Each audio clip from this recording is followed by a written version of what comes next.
Well, Logan Gilbert got jumped last night. We'll discuss that as well as Bryce Miller's return to the rotation coming up here on the Locked On Mariners podcast. Colby, hit it.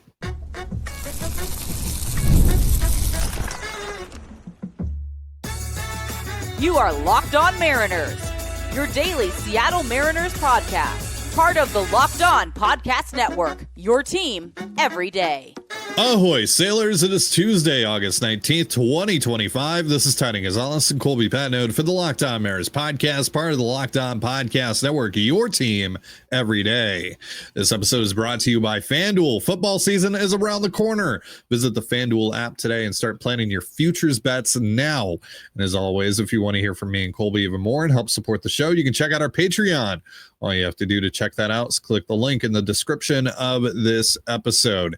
So on today's show, we'll talk about Logan Gilbert's worst start of the year, Dan Wilson's decision to leave Casey Legumina in the game last night, and what to expect in Bryce Miller's return to the mound tonight.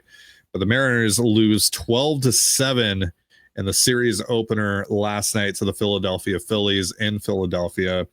Logan Gilbert only goes 2 innings. He needed, 65, 66 pitches to get through those 2 innings. Gives up 6 earned runs on 9 hits.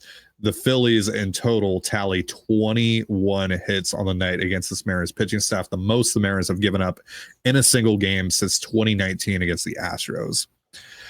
2 home runs given up by Gilbert, just the lone strikeout. No walks. Silver lining? ? No. Gilbert was terrible last night.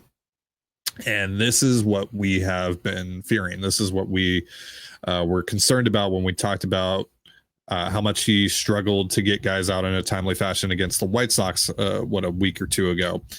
And, I know a lot of people in the comments were like, yeah, just enjoy the win. You're being too negative about this, etc. But this has been a concerning trend for Logan and something that I felt and we felt would eventually go sideways for him, and it did. Because Logan is missing bats in general. He's striking out a ton of dudes this year, but he's not missing bats in a timely fashion. It's been a lot of foul balls against him, a lot of long at bats, and that's ballooned the pitch counts, and that's why he hasn't been able to get deep into games. And eventually it just felt like a team out there was going to be able to get to him, put the ball in play a bit more against him, and things would kind of unravel. And sure enough, they did against this buzzsaw of a Philadelphia Phillies lineup. So the nightmare kind of realized here. And it kind of feels like Logan's rough year that he's had overall. The numbers don't really tell that story when you look at them. But when you actually watch the games, this has not been a typical Logan Gilbert year. I think we can all agree on that. And it feels like the year that he has had, and obviously he's dealt with the injury and all that stuff that has to be acknowledged here, but it feels like the year that he has had, rough year that he's had, kind of came to a head with what happened last night. Colby? Yeah, it would be hard to deny that Logan's had a disappointing year, I think we'll call it. Not bad. Sure. Disappointing. This is the guy that you're expecting to compete for Cy Youngs. You're expecting to go 200 innings and do all that, and he just hasn't this year. And again, the injury is a part of it, and you do wonder if that is still a part of the equation as he's kind of trying to manage his way through this. But yeah, he's not getting deep into games. He is not getting much value out of his fastball at all. And last night he got absolutely jumped, and it's worth noting that for Logan, this isn't super uncommon, this type of outing, in the sense that it happens 2-3 times a year. And last year, remember, it happened back-to-back starts against, I believe, Minnesota and Boston, both on the road. So these blow-up starts are part of his resume. It's just usually there's only 2 or 3 of them, and then the other 30 starts he makes, he's a Cy Young contender. And this year he just hasn't been. The strikeouts are there, but who cares if the strikeouts are there if you're only going 5 innings? Strikeouts are a little bit overrated, both in offense and in pitching. So it's just one of those things where it's like, look, it'd be tough to say Logan's having a bad year because the K/9s are there, the base on ball percentage is there. Before last night, I called it rough for a reason. It's been a rocky road for Logan. Right, and it's only fair to judge these guys based on who they are, right? It's why, we can't sit here and say Logan Evans is like the worst pitcher we've ever seen, because like he's a number 5. This is who he is. This is what he is. And when you look at Logan Gilbert's track record, he needs to be better than he has been this year. Period. End of story. So while most other pitchers, we would look at that and be like, this guy's pretty good. Nope. We have to judge Logan on a curve, and he sets the curve. And last year he was great. He was everything you could possibly want. He had a couple blow-up starts, but he was going deep into pretty much other start guys. And now he's not getting deep into starts. He's not giving you great chances to win. And you're just kind of stuck. I mean, like there's not a lot you can do with Logan Gilbert except hope he pitches better. Yeah. And this to start like this felt inevitable. It felt like it was going to happen. Pretty good candidate for it to happen against all the lefties they stack in there, all the power they have. And if you don't have pinpoint command of your off-speed stuff and you're just laying in fastballs down the middle of the plate, they're going to destroy you. And that's what happened. Yeah, so unfortunately, I wasn't all too surprised by what happened last night. It's just incredibly disappointing, and it comes at a terrible time where obviously you got 2 really bad starts out of George Kirby and Luis Castillo in the last series. And now you kick off this series with Logan doing this. And then tonight you got Bryce Miller returning to the mound. And we'll talk about this later, but you really have no idea what you're going to get there and what that's going to look like. And so it really does feel like best case scenario on this road trip, you go 3-6. You find a way to go in 3-6. And that's just not good enough. And like the Astros have lost a bunch. And you haven't lost a ton of ground on really anyone. Now, the Guardians and the Royals picked up a game on you last night. But still, I don't look at that as necessarily a positive. I look at that as a missed opportunity for this club. I look at all these games that the Astros are losing in coordinates with the Mariners losing. And I go, man, the Mariners could be up a couple games right now in the division. What Luis Castillo, George Kirby, and Logan Gilbert did this turn in the rotation, it's kind of what I was talking about after the trade deadline. Like, adding a Phil Maton or a Danny Coulomb would have been nice. Adding a Randall Grichuk or a Harrison Bader would have been nice at the deadline. But ultimately, the thing that this team needs the most and makes all that other stuff irrelevant is that they need Logan Gilbert to be Logan Gilbert. They need George Kirby to be George Kirby. And this turn through the rotation, they absolutely weren't. They were terrible. Like, no way around it. No sugarcoating it. But Luis Castillo, George Kirby, and Logan Gilbert put on the table this turn through the rotation is unacceptable. Cannot happen. Especially not in the same turn through the rotation. You need better from those guys. You should absolutely expect better from those guys. Are they going to have blow-up starts here and there? Sure. But this has happened, not to this degree, but you have not gotten enough out of these guys too much over the course of the season. They have to be better. This organization was not on the wrong to hitch their wagon to these guys either. They just have to perform better. You know what they can be. You know what they have been. It's not ridiculous to expect more out of them. All right. So the Mariners were actually able to get back into that game a little bit last night with a 3-run bomb off the bat of Cole Young, who, man, that guy could just hit some tanks, apparently. I guess he just has that in his bag. But Dan Wilson stuck with Casey Legumina, and any hopes of the Mariners getting back into that one even further went away pretty quickly. So did Dan give up?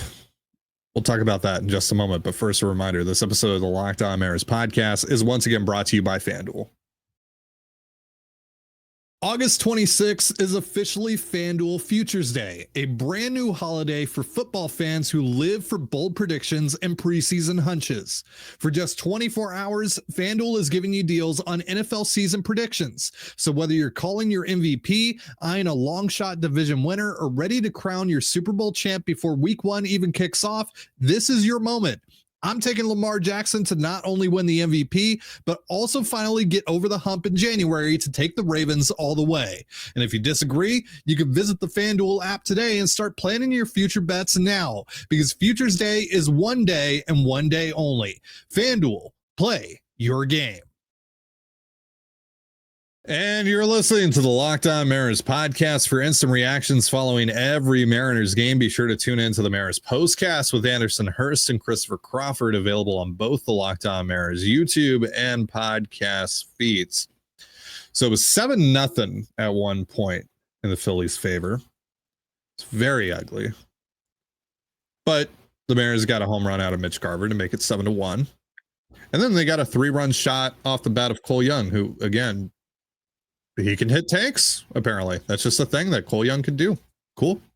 Glad that we've learned that. That's a great development. So it's 7-4 at that point, right? And it's like, okay, maybe the Mariners have an outside shot. Maybe the offense is starting to get it going. Never know what could happen. Now, do I think that the Mariners would have scored 7 had they been within striking distance here for the rest of the game? You know, and either Matt Strom or Yohan Duran would have entered this one for the Phillies. Probably not. I'm going to go out on a limb and say that the reason that they got those 3 additional runs to get 7 total on the night is probably because they faced former Mariners draft pick, of course, Nolan Hoffman. But still, you had a shot there. You had a shot to maybe get back into this game, or at the very least, force the Phillies' hand to use Duran or Strom and impact how they can be used for the rest of the series. Instead, the next half inning, Dan Wilson keeps Casey Legumina in the game, and things get out of hand pretty quickly. Dan was asked about the decision after the game and said, quote, this comes via Adam Jude, by the way, quote, those are always decisions that are difficult. You've got to weigh everything that you can. And I thought it's beans. Legs had a pretty good first inning, and we decided to stay with him. What happened in that first inning, Ty? Casey Legumina gave up a solo home run to Bryce Harper, which was 113 miles per hour off the bat on a hanging sweeper. He also gave up a double to JT Realmuto and needed 17, 18 pitches to get through that inning. I think Dan and I have very different definitions of what a pretty good inning is. Look, I get Dan does the manager speak. He wants to try and keep things positive when he's asked about guys, no matter how bad things go, blah, blah, blah, blah, blah. To say that was a pretty good inning is just disingenuous. Mm-hmm. And I can't help but feel like Dan just gave up on the club yesterday when he let Legumina go back out there. Yeah, I mean, I think one thing to consider here, though, is that a big culprit in yesterday's game is George Kirby, who also wasn't able to go deep into this Mets start. And so the bullpen was already running a little ragged. And I can understand Dan not wanting to waste, quote unquote, waste Munoz, Brash, Spire. Dan Wilson defender, Colby Patnode. Yeah. Listen to this, folks. Sure. To me, this speaks more to the lack of bullpen depth than anything, which is why we were pounding the table for the Phil Matons and all that. Yeah. Because of situations just like this, because you just can't trust Casey Legumina and Jackson Kowar to go out there and throw. And Saucedo had thrown a couple innings the day before, so he was down. So really all of your mop-up guys were either in the game getting used or that you were down. So you were going to have to use, Bizzardo or somebody like that, which, by the way, Dan did in the start against the Mets when they were trailing similarly, and it worked out great. And they were able to make the comeback because the bullpen threw up a bunch of zeros, aside from Jackson Kowar, and they won that game against the Mets. And that was a huge one because it avoided the sweep, as it turned out. So it's kind of weird for Dan to do that against the Mets, but to not do it against, the Phillies, maybe because it was earlier in the game. I don't know. But yeah, to me, maybe it's that. Maybe it's just, he looks at what this offense has done, 5 of the last 6 games entering last night. Sure. I mean, he knows that they have Strom and Duran still in the bullpen. Sure. It's just like, this is a very unlikely situation for us to win this game. But again, that's kind of giving up on your ball club. I think that George Kirby deserves a big part of the problem pie here or whatever. Sure. For Dan's decisions last night. Not as big as Logan Gilbert, who only went 2 freaking innings. Yeah. And forced the Mariners to cover more. Let's not go any further without giving a huge shout out to Carlos Vargas, who threw 3 innings last night, scoreless ball to really save the bullpen in this one. That was huge. Yeah. Three innings. No strikeouts, no walks, nothing like that. Only gave up 1 hard hit ball though, and only 3 hits in total on the night. Yeah, I think he only threw about 30 pitches as well. Yeah, 30 exactly. So there's a non-zero chance he might actually be available, not tonight, but tomorrow. So you might not be down, a bullpen arm for more than a day. But yeah, it does. Like, we know the Mariners are sending down one of these relievers, probably Kowar, or Legumina's got an option. So Legumina can go down, and they're going to add Bryce Miller. That'll happen probably by the time you guys are listening to this. Could be Sauce if Sauce can't pitch today. It could be him, but there probably should be another reliever move made as well. Kowar and Legumina both have options left. Vargas does not, and I don't think you want to DFA Vargas. I know he hasn't been incredible. He had a really rough July, but it seems like he's pitching a little bit better now. And he is a guy who, on several occasions, has had to come in and give the team, 2+ innings to kind of help out the bullpen, and he's done that very well. So, it's a very tough situation for Dan yesterday. Obviously, the results aren't going to do him any favors. And ultimately, I do wonder, like, hey, if Logan had given you 4 instead of 2, hey, if George had given you 6 yesterday instead of what he did, like, how does that change the math? But, so I don't want to say he gave up on it. But I also don't want to say, like, he made the right decision, because I don't think he did. I think you are in a situation where every game matters. And if you have an opportunity to steal a win, you need to take it. And it being down 3, with only 6 outs to go, is not a good opportunity to win a game. I understand that. But your team just scored 4. Yeah. If you could post a 0, you could throw. You got Ranger Suarez out of the game. And again, at the very least, you can go out there and you can force the Phillies to kind of use some of their leverage guys, and maybe you can knock them out of the rest of the series, or at the very least, you can knock them out of Sunday or of Wednesday's game if they're used tonight as well. And now they're both of those guys are probably available both tonight and tomorrow, more than likely. And so there's a long-term plan here, but there's also the long-term plan of, like, hey, let's not burn our high leverage guys in a game that we have probably 6-7% chance of winning. Yeah, I get it. It feels like there gets to a point in a game where just Dan's like, we have no shot of winning this. Sure.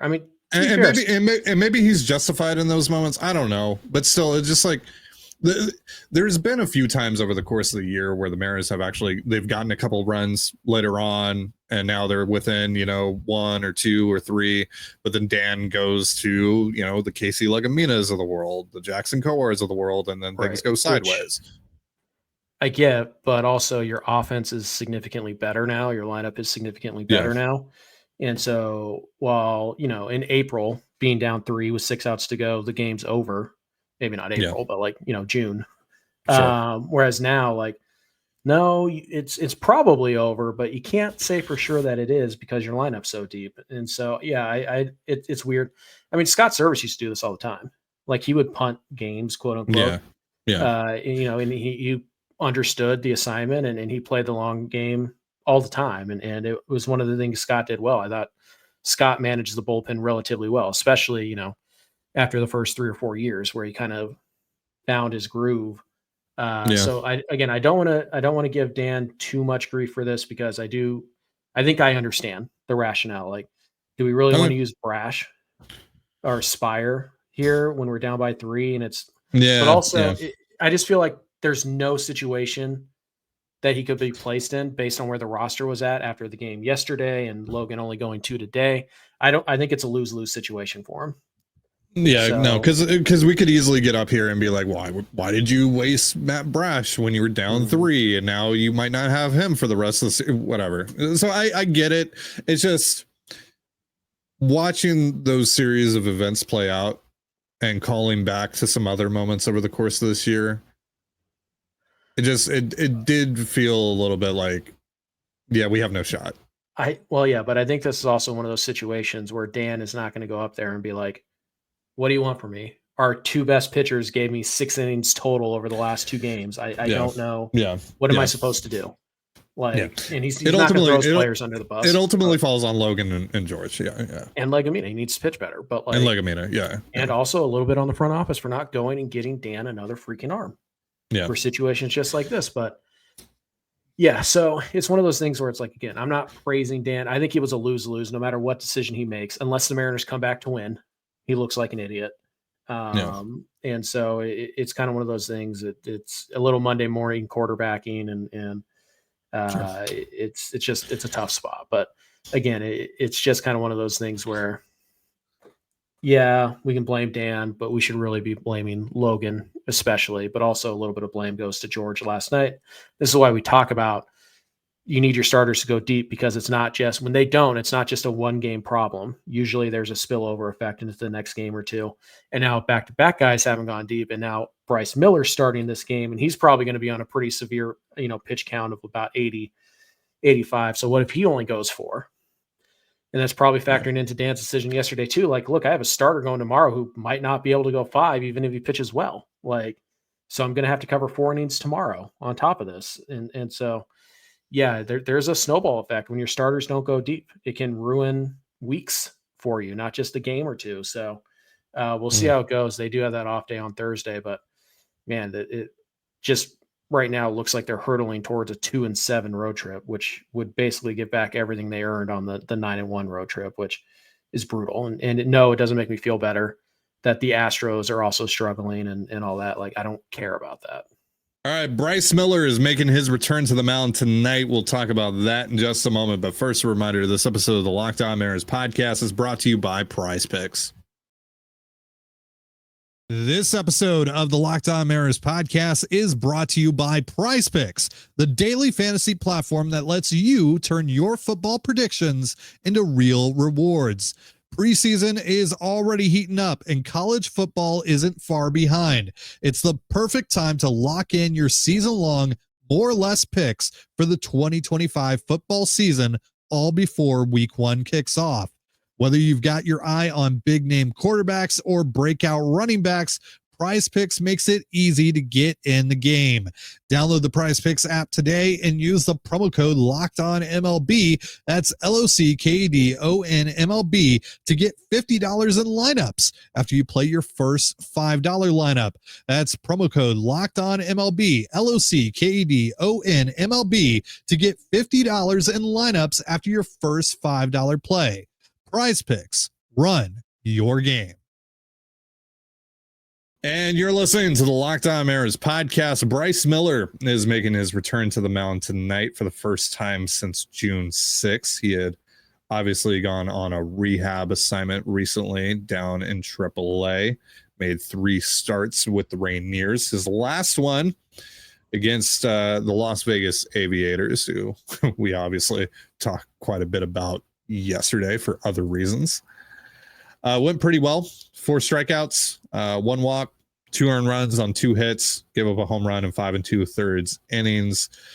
Had a little bit of a home run problem over the course of his rehab assignment. Gave up 4 home runs in total, including the one that I mentioned. But it's the PCL, so who knows? Whatever, not a huge deal. I'm going to hyper focus on that. The actual important things here, like he got through his starts feeling fine. He didn't report any sort of discomfort or anything like that. Though I think it's safe to assume, given what Bryce has said in the past, that he's still pitching through something. He said that, he didn't feel like it was something that was going to go entirely away until he got the surgery, which is, I assume, still the plan to have this winter. But the velo stayed pretty much where you want it to be. Again, he got through these starts without really reporting much of an issue, so that's all good news. But he does not get a soft landing spot here whatsoever. Now he's got to face this Philadelphia Phillies lineup, which again just smoked the Mariners pitching staff and especially Logan Gilbert. So expectations, if any, for Bryce? Good ones. It is a very difficult lineup, and it'll be interesting to see how much does Bryce use his split. Because, we've noticed that since George came off the IL, he's using the split a lot less. Logan's still using it, but like the split is kind of Miller's weapon against lefties. He really needs that pitch. And the most dangerous bats in this Philly lineup are mostly left-handed. So it's kind of one of those things where I don't think it's a particularly great matchup. And not for nothing, but we still haven't seen a really good, we've seen like 1 or 2 really good Bryce Miller starts this year.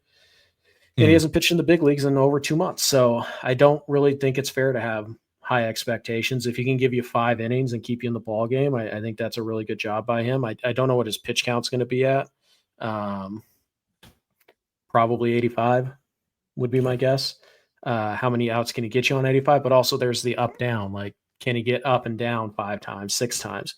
Like hypothetically, if he's at 74 pitches after 5 innings, do they try to push him for another one, even though he hasn't gone 6 yet in any of his rehab starts? I don't know. Yeah, so Bryce went 76 pitches his last time out, so I'm thinking probably 85, 90 on his pitch count tonight, depending on how he looks and all that. The velo was in a really good spot his last time. He went out back on August 13th, averaged 96.7 miles per hour on the heater. His slowest fastball of the night was 94.9, so we'll round up to 95. And he even had a career high on his fastball velo, 98.1. So that was nice to see. Sub 1,000 RPM splitter in that game as well. Had a low of 765, so that's good. Do we know how many he threw? 13. So the 76 pitches. So it's over 10%. It was 41 four seams, 13 splitters. That's 17%, by the way. Yeah. On the splitter. 9 sliders, 5 knuckle curves, 5 sinkers. This is primary, 3 sweepers. secondary pitch. So that's good. Yeah. That's a very important pitch for him. So if he can find that pitch, which he really hasn't had all year, then he might be able to get through this lineup a couple times. So we'll see how it goes. But yeah, Bryce, hoping he's back and this is it. Like, he's finally healthy. As healthy as he's going to be this year. Mm-hmm. Yeah. And he can give you something down the stretch because, again, he is significantly better than Logan Evans. Even Bryce Miller at like 85, 90% is going to be better than what you've gotten out of the number 5 spot in your rotation for most of the year. Obviously, Logan and Emerson both had their moments, and they both had stretches where like, oh, wow, this is pretty good. But ultimately, we saw what they are against major league hitters, and it's just kind of a dude. All right. That is going to do it for our show. Thank you so much for joining us here on the Locked On Mariners podcast. For Colby Padnode, I'm Titan Gonzalez. Be sure to give us a follow on Twitter at LO_Mariners. You can follow me at Titan Gonzalez and Colby at CPAT11. That's CPAT11. We're also on Blue Sky. You can follow me at TDG, Colby at MLB Colby, and the show at Locked On Mariners. You can also find us on Instagram at Locked On Mariners. Have yourself a beautiful baseball day, and we'll see you next time. Peace.